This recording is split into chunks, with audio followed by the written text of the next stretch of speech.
Gayon din naman, kailangang itaas ang anak ng tao upang ang sinumang sumasampalataya sa Kanya ay magkaroon ng buhay na walang hanggan.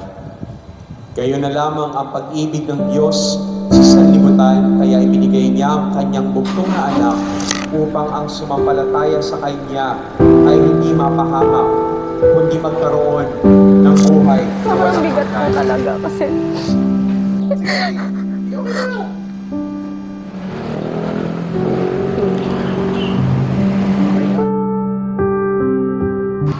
Ako po pala si Angelo, ang boyfriend po ni Eli.